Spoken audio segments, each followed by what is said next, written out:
ایک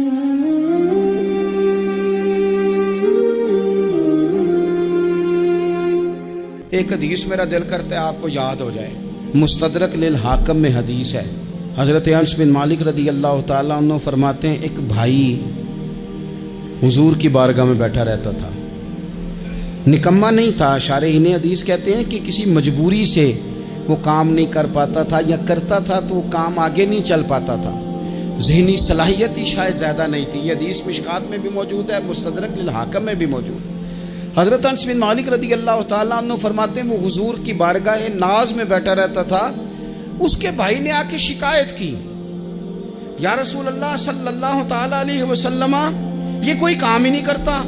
کوئی محنت نہیں کرتا، کوئی جدوجہد نہیں کرتا، آگے نہیں بڑھتا، مجھے اس کی ضروریات کی کفالت کرنی پڑتی ہے، مجھے جدوجہد کرنی پڑتی ہے، مجھے اس کے معاملات کا خیال رکھنا پڑتا ہے، آپ اسے سمجھائیں۔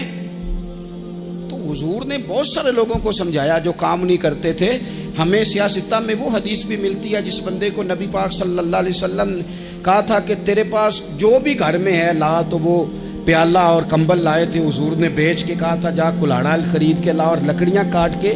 تو بیچ کے اپنا اور اپنے گھر والوں کا پیٹ پال۔ یہ ساری باتیں اپنی جگہ پر یہاں نبی پاک نے ایک روحانی مسئلے کا حل بھی بتایا۔ اللہ کے محبوب علیہ السلام سے عرض کی حضور یہ یہیں بیٹھا رہتا ہے اور سارے ہی کام مجھے کرنے پڑتے ہیں۔ تو حضور نے نظر مبارک اٹھا کے بھائی کی جانب دیکھا جو بھائی کا شکوہ کر رہا تھا، تو قریب محبوب فرمانے لگے ہو سکتا ہے یہ جملے میرے محبوب کے، ان کو کہیں لکھنا، ان کی مٹھاس دیکھو، ان کا حسن دیکھو، اور بھائیوں کی محبت کے بیج جو رسول پاک پیوند لگا رہے ہیں اور جوڑ رہے ہیں، اور جس انداز میں بھائی کو بھائی سے ملا رہے ہیں، اس لہجے کے حسن کی مٹھاس کو بھی ذرا چکھ کے دیکھو۔ حضور فرمانے لگے ہو سکتا ہے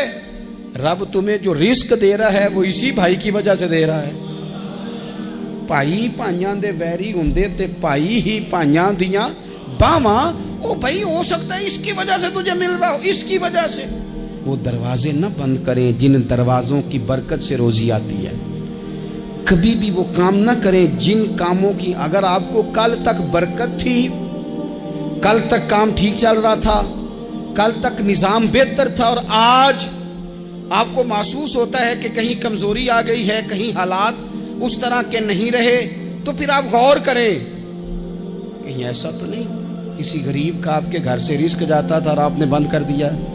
کسی کی مدد ہوتی تھی آپ نے بند کر دی، کسی کے ساتھ شفقت ہوتی تھی آپ نے بند کر دی، کوئی شخص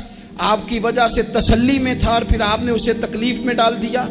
اللہ کے محبوب نے فرمایا تمہارے کمزوروں کی وجہ سے تمہیں رزق دیا جاتا ہے، تمہارے ضعیفوں کی وجہ سے تمہیں رزق دیا جاتا ہے۔ تم نے تو ایک بندہ یہ کہہ کے نکال دیا کہ جا تیری تنخواہ میں نہیں دے سکتا، لیکن کیا پتا کہ اس کی تنخواہ کی وجہ سے ہی باقی سارا کچھ بھی آتا ہو۔